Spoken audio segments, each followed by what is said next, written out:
Kansas City radio station faces federal funding cuts. What it means for local artists. Imagine a world where your favorite radio station, the one that's been a constant companion, the one that champions local artists and serves as a beacon of hope during emergencies, is suddenly on the brink of silence. That's the reality for Kansas City's KKFI 90.1 FM, an independent, volunteer-run station that's facing a financial crisis after federal funding cuts. It's a sobering thought, isn't it? But here's where it gets controversial. KKFI, which has been uplifting local voices and playing a diverse range of music for years, is now in a precarious position. The station will lose $170,000 over the next 2 years, roughly 10% of its budget, thanks to Congress's decision to claw back over $1 billion from the Corporation for Public Broadcasting. This funding is crucial for non-commercial public radio stations like KKFI, which rely on it for affordable music licensing agreements. Kelly Doherty, the station's Director of Development and Communications, has been struggling to explain the implications to listeners. "I'm not gonna lie, it's been tough," she wrote in a recent message. To negotiate those music licenses individually would be cost prohibitive to many stations, including us. If KKFI loses its music licensing, it could be forced to limit its programming and remove embedded music from archive shows. This would be especially challenging for a station with 85 volunteer-produced shows and just 4 full-time employees. Steve Tulipata, a local performer and venue owner, expressed his frustration. "It's flabbergasting and infuriating. Why are they cutting funding for something that's so important to our community?" Despite its limited resources, KKFI plays a vital role in the community. Its 100,000-watt tower broadcasts reach over 2 million people, including those in rural areas with no other FM options. In severe weather, KKFI becomes a lifeline, warning listeners about tornadoes and flash floods. If funding cuts force smaller stations off the air, people in remote areas could be left without this critical safety net. "That's really scary," Doherty said. KKFI's programming is 80% music, featuring a wide range of genres, from blues and jazz to hip-hop and world music. The station has been instrumental in launching the careers of local artists, many of whom now tour the country. Giving local artists a place to showcase their music and get it in front of listeners is the big opportunity, said Ernest Douglas, a local musician and studio manager. "When you hear your music played on KKFI, it shows us local artists what's possible and gives us the fuel to keep going." The station's public affairs coverage also elevates perspectives that aren't often heard on other platforms. "For us, this is not a right or left thing. It's a civic thing," said Doherty. "We highlight important work being done and publicize community engagement opportunities." KKFI's Summer Pledge Drive is coming to a close, and while they're not extending the fundraising effort, they're still accepting donations. "We're very concerned about taxing our listenership," Doherty said. "That's why this is even more important, to make sure that they have access to music, to information that we can share." As we ponder the potential loss of KKFI, let's ask ourselves, how can we support our local radio stations and ensure that they continue to thrive? Leave your thoughts in the comments below. Let's start a conversation about the future of community radio.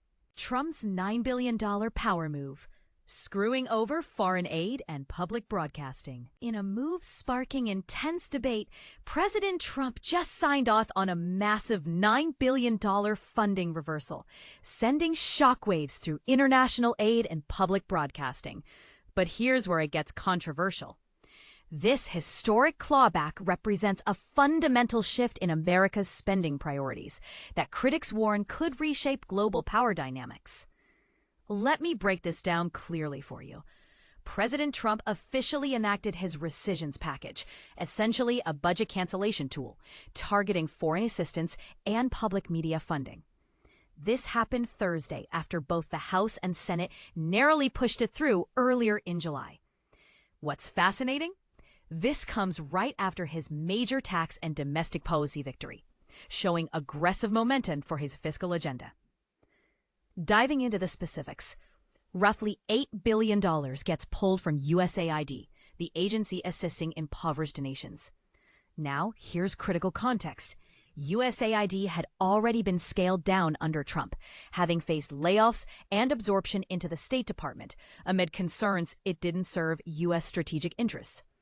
Additionally, over $1 billion vanishes from the Corporation for Public Broadcasting, which funds NPR and PBS. But here's the perspective most miss. While $9 billion sounds staggering, it's a tiny fraction of our $36.7 trillion national debt. Republican leaders like Senate Majority Leader John Thune passionately defended this as a small but vital step toward fiscal sanity.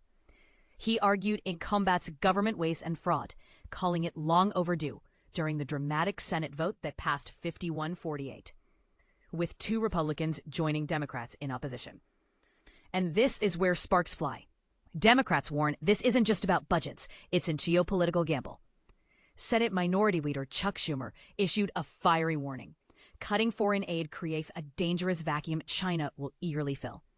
He argues this sets a dangerous precedent, letting presidents override congressional funding decisions, putting everything from healthcare to education at risk. But is Schumer right, or is this the necessary course correction? The dispute cuts to the heart of America's role in the world. Now, consider this historical nugget. Trump tried similar rescissions in 2018, but failed. This marks the first successful package since 1999, showing how rare and contentious such moves are. So I'll leave you with this. Do you see this as courageous debt reduction or short-sighted diplomacy? Could these cuts really empower rivals like China, or are critics overstating the risks? Jump into the comments. I'm eager to hear whether you back this fiscal hardball or view it as a perilous retreat from global leadership. The fight to save KMUD, a lifeline for Northern California. In the heart of California's redwood forests, a lifeline is fading. When wildfires rage and power grids falter, one voice still pierces the silence. KMUD, a small-town radio station that's been broadcasting for over 3 decades. Nestled in the Emerald Triangle, this station connects Humboldt, Mendocino, and Trinity counties with music, news, and emergency alerts. But now, its future hangs in the balance. Congress recently passed the Rescissions Act of 2025, slashing $1.1 billion from the Corporation for Public Broadcasting, a move that could spell disaster for KMUD and countless rural stations like it. This isn't just a financial crisis, it's a cultural threat. For thousands of residents in remote areas, KMUD is more than a radio station. It's a lifeline. During disasters, when cell towers collapse and internet connections vanish, KMUD remains the only reliable source of information. Almost everyone can afford a phone, the station notes, but we're still on the air. But here's where it gets controversial. Some argue that tech solutions like emergency alert apps could replace KMUD's role. Yet, as volunteer Lois Cordova explains, these apps fail when cell service is down. People say, oh, they should just get the Watch Duty app. She says, that doesn't work when your phone doesn't work. And this is the part most people miss. KMUD's value isn't just in its programming. It's in the community it serves. For isolated residents in the hills, the station is their connection to the outside world.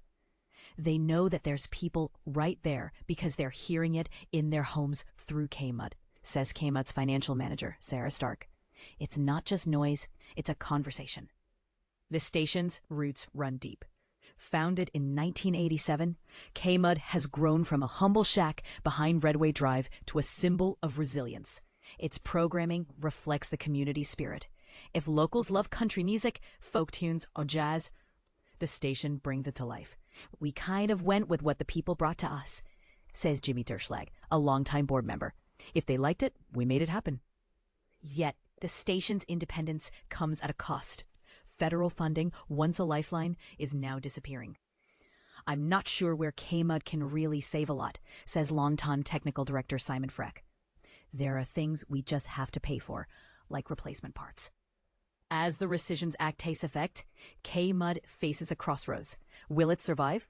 Or will it become just another casualty of budget cuts? The answer may depend on whether we recognize the true value of stations like KMUD, their role in connecting communities, preserving voices, and ensuring that even in the darkest times, someone is still listening.